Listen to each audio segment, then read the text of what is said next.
আশীর্বাদ পুষ্ট আওয়ামী লীগ ক্ষমতায় চলে আসবে। বাচ্চাগুলো জীবন দিল কি জন্য? নির্বাচনের জন্য? আপনার রোডম্যাপ চাচ্ছেন, বাচ্চাগুলো কি জীবন দিয়েছে রোডম্যাপের জন্য? এই মুহূর্তে যদি একটি নির্বাচন দেন, ফেয়ার নির্বাচন দেন, তাও দেখবেন কি শেখ হাসিনা বিজয় নিশ্চিত হয়ে যাবে। সাহেবকে আর বিশ্বাস করা যায় না, তাকে কোনোভাবেই নির্বাচনকালীন সরকারের প্রধান হিসাবে মেনে নেওয়া যায় না। ডক্টর ইউনূস মোটামুটি। আসসালামু আলাইকুম দর্শক, নতুন একটা সংবাদে আপনাদের আবারও স্বাগতম। প্রিয় দর্শক, বর্তমান বাংলাদেশের যে রাজনৈতিক অবস্থা এবং যে প্রেক্ষাপট চলছে তারই উপর ভিত্তি করে কয়েকটি খবর নিয়ে আজ আমি আপনাদের সামনে আবারও হাজির হয়েছি। ভিডিও শুরুটা দেখেই হয়তো আপনারা বুঝতে পেরেছেন আজকের খবরটা কতটা গুরুত্বপূর্ণ হতে চলেছে। প্রিয় দর্শক, যারা ভিডিওটি অন করেছেন তারা ভিডিওটি না টেনে পুরো ভিডিওটি দেখতে থাকুন। আর যারা এখন আমার চ্যানেলটি সাবস্ক্রাইব করেননি তারা দয়া করে সাবস্ক্রাইব করুন নতুন নতুন খবর আপডেট পেতে। তো দর্শক, বেশি কথা আর বলবো না, চলুন দেখে আসা যাক কি আছে আজকে আমাদের তাজা খবরে। চলুন। আওয়ামী লীগ দলের জন্য একটি সুসংবাদ, কিন্তু শেখ হাসিনা সহ আওয়ামী লীগের যে হাই প্রোফাইল নেতারা রয়েছে তাদের জন্য আবার একটি দুঃসংবাদ। আমরা জানি 2024-এর জুলাইয়ে যে অভ্যুত্থান ঘটে, এই অভ্যুত্থানে আওয়ামী লীগের পতন ঘটে।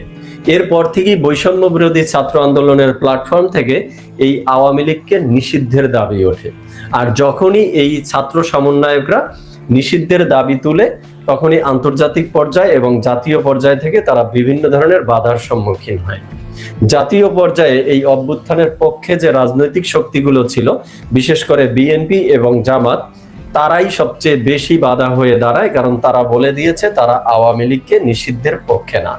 তারই ধারাবাহিকতায় আমরা দেখেছি কয়েকদিন আগে এই অন্তর্বর্তীকালীন সরকারের প্রধান ডক্টর মোহাম্মদ ইউনূস দ্য হিন্দুতে একটি সাক্ষাৎকার দিয়েছিল এবং সেখানে তিনি বলেছিলেন যে তাদের অন্তর্বর্তীকালীন সরকারও চায় না আওয়ামী লীগ নিষিদ্ধ হোক, এবং এর লায়াবিলিটি টোটালটি তিনি বিএনপির কাঁধে দিয়েছিল, জামাতকে দেয়নি। কেন বিএনপিকে দিয়েছে জামাতকে দেয়নি সেই বিষয়ে পূর্বে আলোচনা করেছি, আজকে সেই বিষয়ে যাচ্ছি না। কিন্তু কথা হলো, এই ছাত্র সমন্বয়করা কিন্তু এখনো তাদের দাবিতে অনড় যে আওয়ামী লীগকে নিষিদ্ধ করতে হবে। আর সেজন্য তাদের একটি রাস্তাই খোলা ছিল, তা হলো আদালতের মাধ্যমে এই নিষেধাজ্ঞাটি আসবে। কোন আদালতের মাধ্যমে? চলুন এভিডেন্স সহকারে দেখা যাক। দল নিষিদ্ধের বিধান আসছে আন্তর্জাতিক অপরাধ আইনে। রাজনৈতিক দল নিষিদ্ধের বিধান রাখা সহ বেশ কিছু বিষয়ে আন্তর্জাতিক অপরাধ ট্রাইব্যুনাল আইনের সংশোধনী প্রস্তাব খসড়া তৈরি করা হয়েছে। অর্থাৎ যেই আন্তর্জাতিক অপরাধ ট্রাইব্যুনালের মাধ্যমে শেখ হাসিনা সহ আওয়ামী লীগের হাই প্রোফাইল নেতাদের বিরুদ্ধে এই 24-এর অভ্যুত্থানে গণহত্যার দায়ে বিচার কার্যক্রম বা বিচারের প্রস্তুতি চলছে, তো সেই আইনের মাধ্যমেই এই আওয়ামী লীগকে নিষিদ্ধের প্রসেস চলতেছিল। বলা হয়েছিল, খুন, গুম, নির্যাতনের মতো মানবতা বিরোধী অপরাধের দায়ে কোনো দল বা সংগঠন দোষী সাব্যস্ত হলে সেই দল বা সংগঠনকে স্থগিত করা বা বাতিল করার এই বিষয়টি এই আইনের ভিতরে তারা যুক্ত করবে। কিন্তু অবশেষে আজকে আমরা কি দেখলাম, যে রাজনৈতিক দল নিষিদ্ধ করার বিধানটি থাকছে না এই আন্তর্জাতিক অপরাধ ট্রাইব্যুনাল আইনে। এটি জানিয়েছে বর্তমান আইন উপদেষ্টা ডক্টর আসিফ নজরুল। এবং কেন থাকছে না সেই বিষয়ে তিনি বলছেন, আমরা এই বিচারকে অন্য কোনো বিষয়ের সাথে সম্পৃক্ত করতে চাই না। রাজনৈতিক দল কিংবা সংগঠনকে নিষিদ্ধ করার প্রশ্ন এলে এই আইনকে অযথা প্রশ্নবিদ্ধ করার একটি সুযোগ সৃষ্টি হবে। আমরা এই সুযোগটি আর দিতে চাই না। আমরা ডিসেন্ট ওয়েতে বা ফেয়ার ওয়েতে এই বিচারটা করতে চাই। তাহলে এই ছাত্র সমন্বয়কদের যে আওয়ামী লীগকে নিষিদ্ধ করার পক্ষে একটি রাস্তা খোলা ছিল, অবশেষে সেটিও মনে হয় বন্ধ হয়ে যাচ্ছে। আর তাহলে বলা যায় যে এই যাত্রায় আওয়ামী লীগ বেঁচে গেছে, অন্তত আওয়ামী লীগের উপরে নিষেধাজ্ঞার তকমাটি আর লাগছে না। এবার আসি তাহলে দ্বিতীয় পয়েন্টটি, যে শেখ হাসিনা সহ আওয়ামী লীগের হাই প্রোফাইল নেতাদের জন্য যে দুঃসংবাদটি রয়েছে সেটি হলো, ট্রাইব্যুনালে গণহত্যার বিচার কাজ শুরু হয়ে গেছে। সাবেক পুলিশ প্রধান সহ 8 জনকে হাজির করা হয়েছে এই ট্রাইব্যুনালে। এই ট্রাইব্যুনালটি কি সেই বিষয়ে একটু সংক্ষেপে দেখে আসি। সেই ট্রাইব্যুনালে গণহত্যার অভিযোগ শেখ হাসিনার বিরুদ্ধে। সেই ট্রাইব্যুনাল মানে হলো এই আন্তর্জাতিক অপরাধ ট্রাইব্যুনালটি পুনর্গঠিত করেছিল শেখ হাসিনা নিজেই, কিসের জন্য? ৭১-এর মানবতা বিরোধী অপরাধ এবং যুদ্ধ অপরাধে যারা জড়িত ছিল তাদের বিচারের লক্ষ্যে, এবং এই ট্রাইব্যুনালের মাধ্যমেই শেখ হাসিনা তাদের বিচার কার্যক্রম কমপ্লিটও করেছিল অনেক ক্ষেত্রে। কিন্তু এই ট্রাইব্যুনালটি শেখ হাসিনা গঠন করেননি। এই ট্রাইব্যুনালটি গঠিত হয়েছিল 1973 সালে বঙ্গবন্ধু সরকারের আমলেই, যার নাম ছিল আন্তর্জাতিক অপরাধ ট্রাইব্যুনাল। এরপরে 2009 সালে এই শেখ হাসিনা সরকার গঠন করলে এই আইনটির যোগ উপযোগী করে আরো কিছু সংশোধনী নিয়ে আসে। তারপরে এর মাধ্যমেই সেই ৭১-এর যুদ্ধ অপরাধ এবং মানবতা বিরোধী অপরাধের বিচার কার্যক্রম করে এবং সেটি সাকসেসও করে বা সেই রায় কার্যকর করে। এখন এখানে অনেকের কাছে একটি কোশ্চেন তৈরি হয় যে আন্তর্জাতিক অপরাধ ট্রাইব্যুনাল বিষয়টি কি? এই অপরাধ ট্রাইব্যুনালটি বা এই আদালতটি আমাদের দেশের অভ্যন্তরীণ বিষয়, কিন্তু আন্তর্জাতিক শব্দটি আসলে যুক্ত হয়েছে যে এখানে যে আইনগুলো করা হয়েছে সেটা আন্তর্জাতিক অপরাধ আইনের সাথে মিল রেখে। কারণ হচ্ছে এত বড় একটি বিচার কার্যক্রম চলবে আর সেটি যদি আন্তর্জাতিক আইনের সাথে কোনোভাবে সাংঘর্ষিক হয় তাহলে তো বহির রাষ্ট্র থেকে বা আন্তর্জাতিক পর্যায় থেকে স্বীকৃতি পাওয়া যাবে না। তাই এই আদালতটি গঠনই করা হয়েছে বা এই ট্রাইব্যুনালটির যে আইন সেই আইনটি গঠনই করা হয়েছে আন্তর্জাতিক অপরাধ আইন রয়েছে একটি, সেটির থেকে বা সেটির সাথে সামঞ্জস্য রেখে। এই জন্য বলা হয় যে আন্তর্জাতিক অপরাধ ট্রাইব্যুনাল। এবার বিষয়টি ক্লিয়ার তো? এবার আসি 2010 সালে সেই ট্রাইব্যুনাল যে ট্রাইব্যুনালটি গঠিত হয়, পরবর্তীতে সেই ট্রাইব্যুনালটির দ্বিতীয় পার্টও গঠিত হয়েছিল, যেটিকে বলা হতো যে দ্বিতীয় ট্রাইব্যুনাল।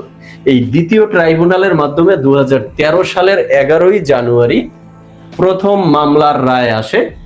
এই রায়ে যুদ্ধ অপরাধী মাওলানা আবুল কালাম আজাদকে ফাঁসির রায় দেওয়া হয়। এরপরেই এই 21শে জানুয়ারির পরে 5 ফেব্রুয়ারিতে এসে যাবজ্জীবন কারাদণ্ড দেওয়া হয়েছিল জামাত নেতা আব্দুল কাদের মোল্লাকে। যখনই এই রায়টি সামনে চলে আসে তখনই একটি শ্রেণীর মানুষ ক্ষুব্ধ হয়ে ওঠে যে সঠিক বিচার করা হয়নি, সর্বোচ্চ শাস্তি দেওয়া উচিত ছিল, যাবজ্জীবন দেওয়া হয়েছে, তার মানে বিচার কার্যক্রম সঠিকভাবে হয়নি। আর যারা এই দাবিটি তুলেছিল তারাই তখন শাহবাগে গণজাগরণ মঞ্চ তৈরি করেছিল, মনে আছে নিশ্চয়ই।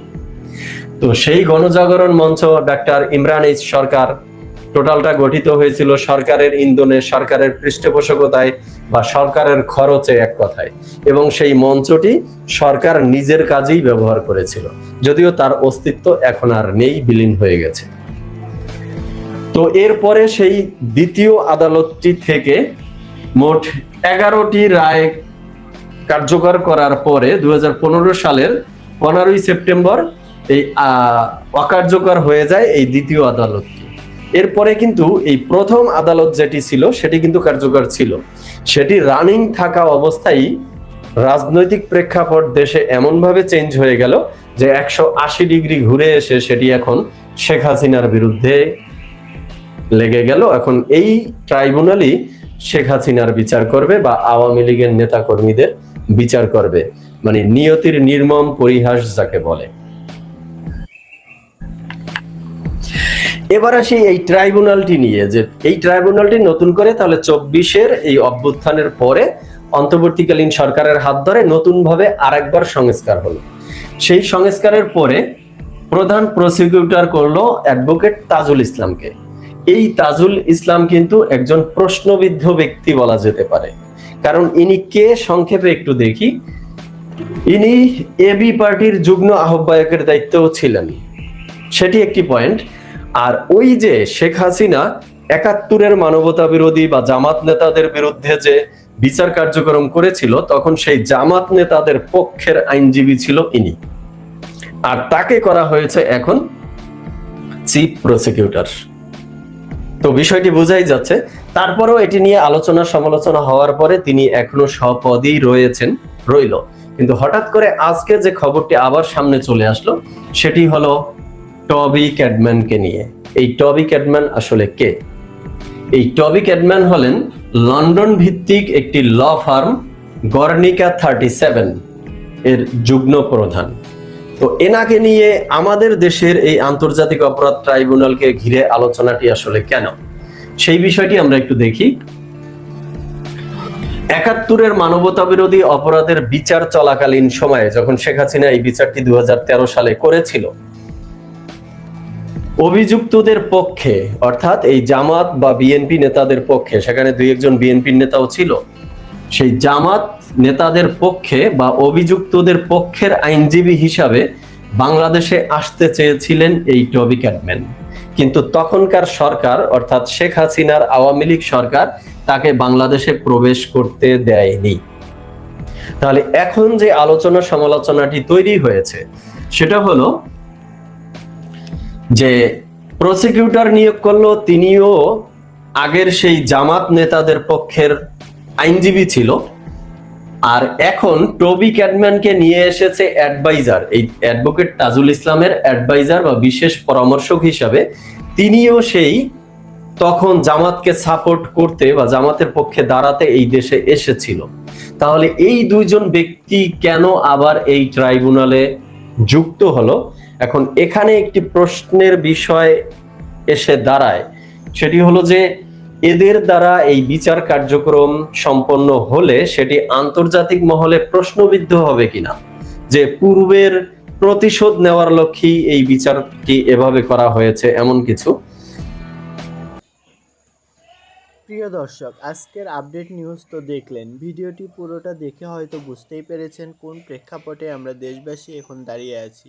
তো দর্শক, আর কথা বাড়াবো না, আজ এখানেই বিদায় নিচ্ছি। দেখা হবে আবারও নতুন কোনো খবরে। আবারও বলবো, যারা এখনও সাবস্ক্রাইব করেননি তারা দয়া করে আমার চ্যানেলটি সাবস্ক্রাইব করুন আর পাশে থাকা বেল আইকনটি ক্লিক করে দিন। ধন্যবাদ, খোদা হাফেজ, সবাই ভালো থাকবেন।